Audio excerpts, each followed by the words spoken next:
Salut tout le monde. Ça fait un petit moment que je voulais faire cette vidéo. Les, les beaux moments et les moments désagréables de l'enseignement. Je précise pour ceux qui connaissent pas mes vidéos. J'enseigne le dessin, l'aquarelle et occasionnellement la peinture à l'huile. Les bases du dessin, le portrait et voilà, l'aquarelle aussi. Donc je vais essayer de faire ma vidéo tout en dessinant, histoire de vous divertir un petit peu visuellement.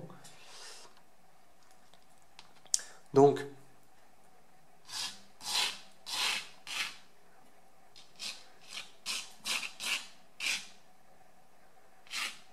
je vais laisser quelques petits témoignages, anecdotes de cours sur les 10 ans, sur les 10 ans maintenant d'enseignement. Alors là, je suis juste en train de préparer un dessin pour le premier cours d'aquarelle de l'année, de cette année, pour la rentrée de septembre.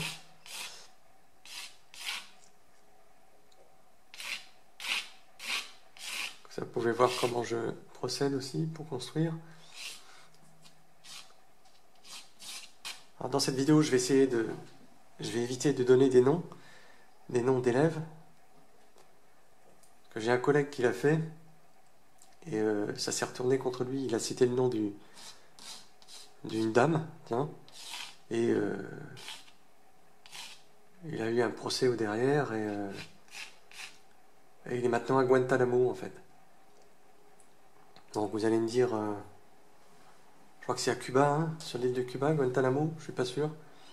Et bon, il dessine toujours, mais il dessine juste ses co-détenus en fait.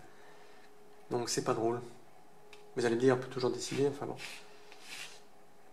Et le pire là-dedans, c'est qu'il y a des gens qui croient à des abris pareils. Bref. Alors, et les critiques qui reviennent, j'ai fait une belle petite liste en fait, des petits trucs qui reviennent souvent, chaque année, régulièrement, que ce soit les premiers cours ou les derniers. Alors on a, c'est trop facile. Alors ce sont toutes ces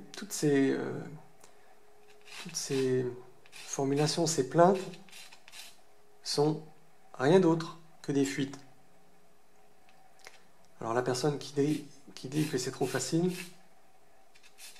c'est qu'elle n'a pas envie de passer par les bases et elle s'imagine que elle pourra tout de suite faire des choses hyper complexes et boum, bah là c'est droit dans le mur. C'est à peu près bon. Après il y a les personnes aussi, c'est trop difficile. Et ça je peux comprendre, mais bon, il faut quand même passer par là. Et on a quand même, quand on apprend quelque chose, quand on assimile des données, de nouvelles informations, ben forcément il y a des difficultés. Donc on ne peut pas non plus toujours zapper dès qu'il y a un petit truc qui fait un petit peu suer, hop, on laisse tomber. Non, c'est pas comme ça que ça se passe. Et alors l'exercice est un petit peu difficile de faire ma vidéo et en même temps de parler. Si je parlais du dessin, ça serait quand même plus simple. Alors le truc qui revient aussi très souvent, c'est trop répétitif. Alors laissez-moi vous dire que si vous prenez les cours si vous apprenez à jouer d'un instrument, vous allez faire des gammes, je sais pas, excusez-moi si je connais pas trop les termes, vous allez répéter, je sais pas combien de fois le même morceau, le même passage, jusqu'à ce que le prof vous dise ça sonne bien. Et ben les arts plastiques souffrent d'un très grand malentendu. Et on parle toujours beaucoup de la créativité, la liberté de créer un petit peu ce qu'on veut et tout, mais bon, moi je suis pas un dictateur, mais je suis pas tout à fait d'accord avec ça. C'est qu'il y a quand même certaines règles à respecter. Bah, naturellement, attendez. Moi, j'empêche personne de faire ni de l'abstrait, des installations, que sais-je encore. Ok. Mais quand on vient dans mon cours pour apprendre le dessin, bah, il y a certaines étapes à respecter et la répétition, ça fait partie de ces étapes en fait. Alors où est-ce que j'en suis là dans mon truc? C'est un paysage de l'Allgäu, c'est dans le sud de l'Allemagne, c'est le début des Alpes, c'est le nord des Alpes en fait, en Allemagne. Une région assez très sympathique. Quelques sapins là encore. Et alors le truc qui est marrant aussi, alors que personne se sente insulté, j'ai parfois l'impression d'avoir affaire à des gamins et les personnes qui me disent ah mais ça me plaît pas, faut dessiner ça là. Bah oui, bah oui, donc je répète, moi je propose des cours et pas des ateliers. Un atelier, il y a donc un prof, ce qui est souhaitable quand même, un prof, et chacun travaille sur ce qu'il a envie de travailler, de développer. Et moi, c'est pas ce que je propose. Ok, un atelier, moi, les personnes qui sont déjà expérimentées, et on va dire, ouais, je sais pas, je dirais pas que je vois ça de mauvais oeil, les ateliers, mais avec des pincettes, on va dire. Hein. Pour les personnes qui ont déjà des bases.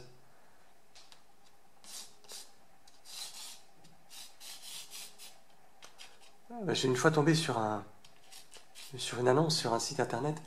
C'est une artiste qui proposait en France. La formule en gros c'était venez le temps d'un week-end réaliser le tableau de vos rêves. Alors en parlant de rêve, là quand je dis des trucs comme ça j'ai l'impression de rêver en fait. Ouais, sans déconner. Je trouve ça un petit peu,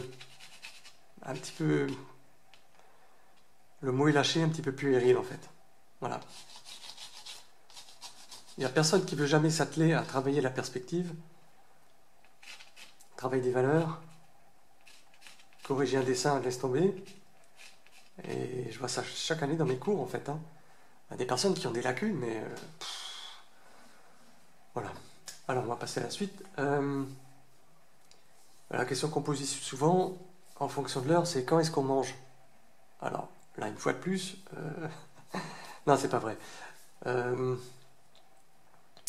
Ah ouais, alors, autre attitude de fuite, ouais, mais moi, je sais pas faire ça. Alors, bah, t'es là pour apprendre à le faire. Donc, moi, je suis là aussi pour soutenir des élèves, je suis là pour corriger, apporter des petits commenter le travail, à l'occasion de corriger. Voilà, j'avais juste mis quelques petites lignes de construction.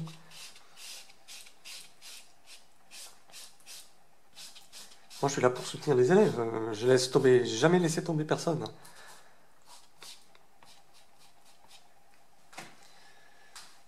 Donc, le truc qui plombe aussi le bon déroulement du cours et disons la progression de l'élève, c'est le matériel incomplet.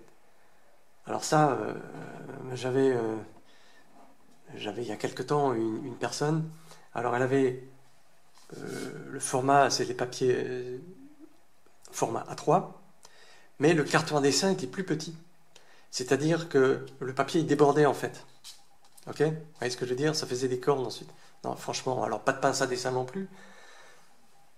Au secours, au secours, au secours. Imaginez-vous, vous prenez un cours de guitare, hop, et vous venez, l'instrument n'est pas accordé, ou tiens, il manque une corde, vous avez pas comment ça s'appelle, le petit appareil pour qu'on tire avec les doigts là. Voilà, ben je sais plus. Ça s'appelle je ne sais plus comment ça s'appelle. Donc voilà, c'est quand même assez préjudiciable. Les téléphones portables. Là, franchement, je sais que c'est la mode. Je sais que ça se fait en pleine réunion, dans les repas de famille. Hop, on laisse le petit portable à côté. Hein, sinon, qu'est-ce qui va se passer si on n'a pas le portable à côté? Je sais pas, c'est la crise d'angoisse assurée, ou que sais-je encore.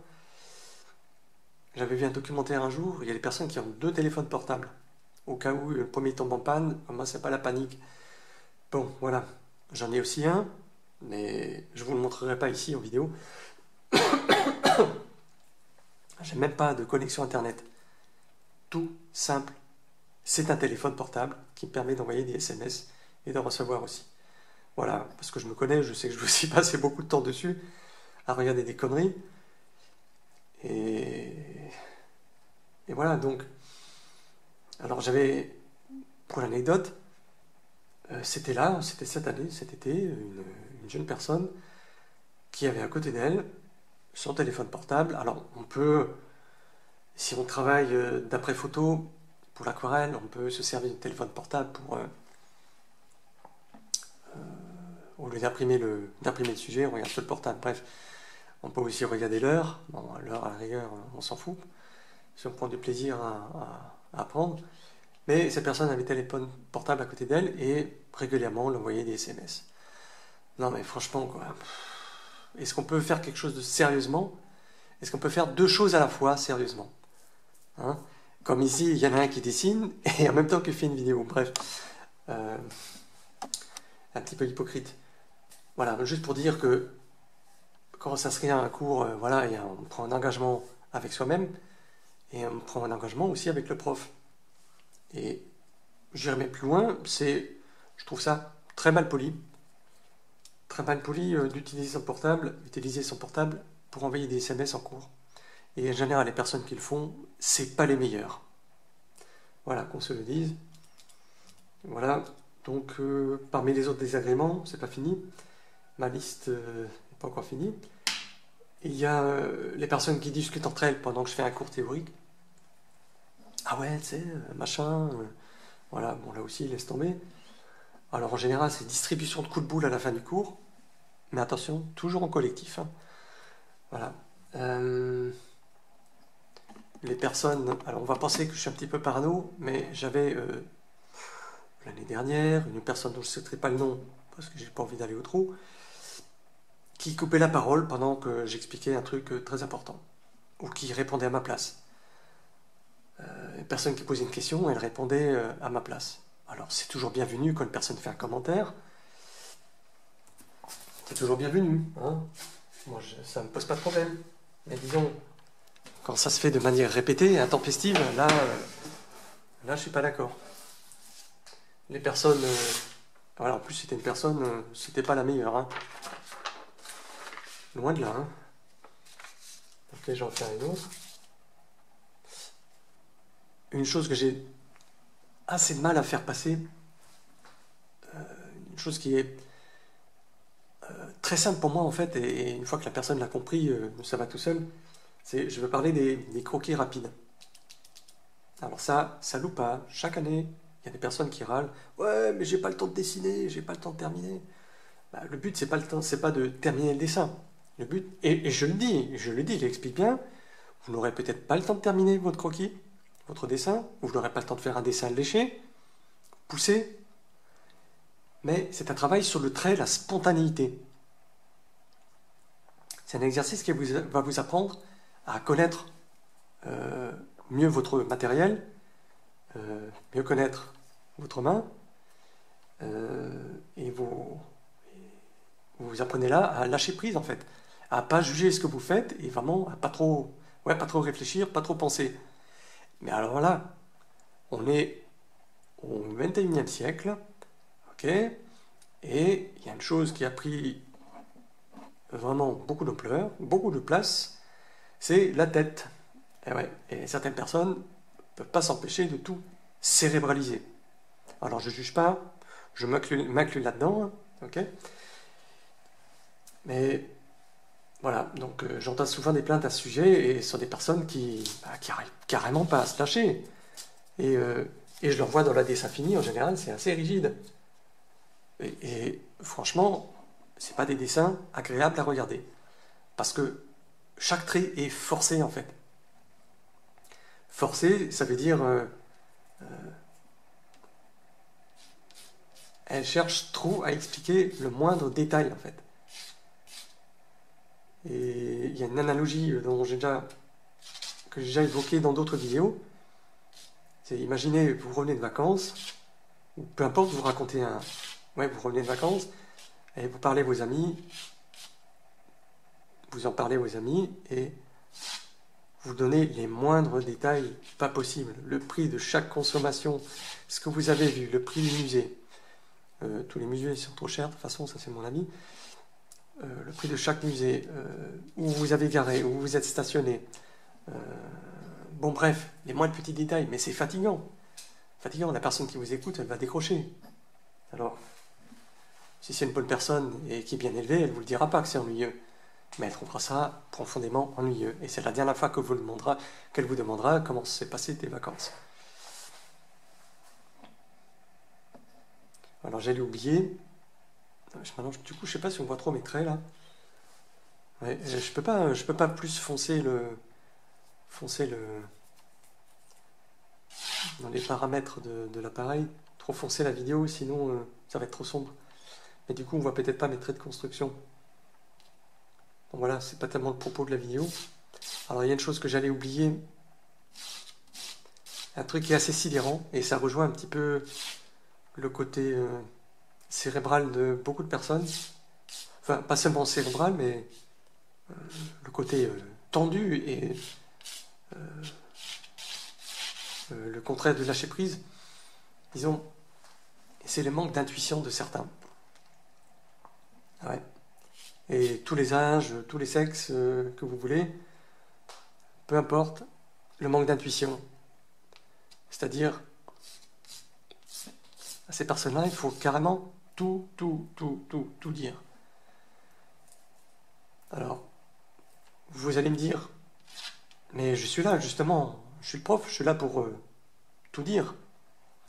Ben non, moi je donne pas des cours de comptabilité, je donne des cours de dessin et de peinture, et j'ai pas la prétention de former des artistes, je donne juste des connaissances de base. Et l'intuition dans le domaine artistique, c'est pas un truc qui s'apprend. Ça, c'est à chacun de le développer, de se faire confiance en fait. Et il y a un truc qui peut être mis en parallèle de l'intuition, c'est la prise de risque. C'est par exemple un truc tout bête. C'est un truc que j'explique en début d'année en dessin et en peinture. Alors soit j'ai le pinceau, soit le crayon, et je montre des traits comme ça, très rapides, spontanés. Et bien, si ensuite je demande aux personnes de faire de même sur leur support, mais il n'y a même pas la moitié qui osera le faire. Ah, je vous jure, il y a des personnes qui n'oseront pas faire ça. Je ne vais pas maintenant expliquer ce que ça apporte, ok? Et si je demande de le faire, c'est pas pour rien. Mais il y a des personnes qui ont tellement de retenue qu'ils vont pas oser le faire. Et moi, ça me stupéfait, mais qu'est-ce que je disais déjà? Voilà, j'en perds mes moyens un petit peu. Là, je suis en train de faire un petit... avec le truc là. Je vais le montrer vite fait. Ok, on ne regarde pas les notes là-haut, s'il vous plaît. Alors, j'ai en train de faire de petits paysages alpins.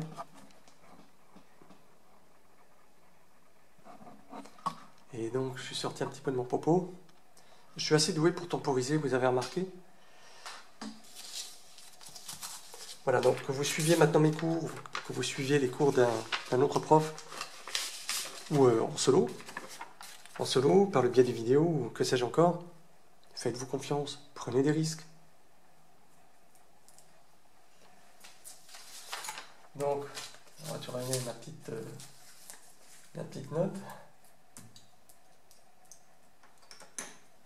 Alors la partie plutôt gratifiante de l'enseignement, ben, ça c'est vraiment le couronnement du cours. C'est les élèves qui posent des questions. Ça, nickel. Ça ne veut pas dire que cette personne va progresser à la vitesse grand V ou qu'elle va devenir un crack en dessin. Mais c'est déjà un fichu bon point, ça. Ça, c'est vraiment excellent. Donc, les élèves qui posent des questions, ceux qui m'offrent des cadeaux en fin d'année, ça c'est toujours apprécié, hein. Un petit chèque, une petite enveloppe. Vous savez, je suis pas difficile, hein. Éviter la bouffe, peut-être. Je suis assez difficile de ce côté-là. Euh, non, je plaisante, hein, bien sûr. Quoique, disons pour résumer que j'ai des personnes qui s'accrochent, qui viennent 1 an, 2 ans, 3 ans, et vraiment, vraiment, on voit carrément une différence. Et là, elles s'aperçoivent qu'elles ont eu entièrement raison de continuer. Parce que c'est toujours facile de laisser tomber, hein, n'est-ce pas? Et j'avais, il y a quelques années, regardé une vidéo d'un petit jeune américain. Bon, il n'est plus si jeune que ça maintenant. C'est Stan Prokopenko. Il a une chaîne sur YouTube, il donne des cours en Californie, à San Diego. Et il disait dans une de ses vidéos, vous savez, les gens qui disent oh, quoi, 2 ans, 3 ans, bah, c'est beaucoup trop long pour apprendre à dessiner. Alors il répond à cette question en disant ah oui, mais c'est 2 et 3 ans. Que vous suiviez des cours de dessin ou pas, ces 2 ou 3 années vont quand même passer. Donc autant les passer à apprendre. Tout à fait logique. Et donc parmi ces personnes qui progressent très bien, qui ont eu raison de continuer, j'ai aussi de très rares personnes, vraiment c'est rare, hein, c'est... je ne vais pas donner de chiffres, hein, mais il faudrait que je fasse des statistiques pour ça. Mais voilà, de temps en temps des personnes qui progressent vraiment à une vitesse incroyable. Et ce sont des personnes à qui il fallait juste quelques petits conseils ponctuels par-ci par-là, des encouragements, et après elles se débrouillent toutes seules très très bien. Voilà, mais c'est pas tous les jours que je rencontre ces personnes. Donc moi j'ai un vœu, et ça c'est mon côté très sérieux qui ressort. Moi j'ai un vœu que, pas comment le formuler sans que ça fasse pompeux, j'aimerais qu'il y ait sur cette planète plus d'artistes, plus de personnes sensibles au monde qui les entourent. Ça rejoint un petit peu ce dont on parle souvent, très souvent, peut-être trop souvent, d'écologie, respect de l'environnement, patati patata. Mais moi je pars du principe que on ne peut pas respecter une chose si on l'aime pas et si on la trouve pas belle. Donc, si le monde qui nous entoure, les paysages qu'on voit, qu'on a l'occasion, devant lesquels on a l'occasion de s'émerveiller, et je ne parle pas seulement de paysages grandioses, ou je ne parle pas des choses spectaculaires, hein, forcément, comme les chutes du Niagara, que sais-je encore. Ça peut être des choses vraiment très simples, un parc arboré, un jardin botanique, ou simplement une rivière, une randonnée au bord d'une rivière et tout. J'adore ça. Voilà, si on ne trouve pas toutes ces choses simples et en même temps belles, je ne sais pas si on peut aller vraiment, vraiment de l'avant. Ok, et pour terminer, le mot de la fin, et là je fais juste référence à une personnalité que j'aime bien, à Bertrand Russell, et il dit dans sa biographie, je ne sais plus quel volume, je crois que c'est le 2 ou 3, et c'est un truc qui m'a fait hurler de rire, il dit « Quand je vois ce que certains font de leur vie, quand je vois ce que certains font de leur vie, et ben c'est le mot de la fin. Salut tout le monde !»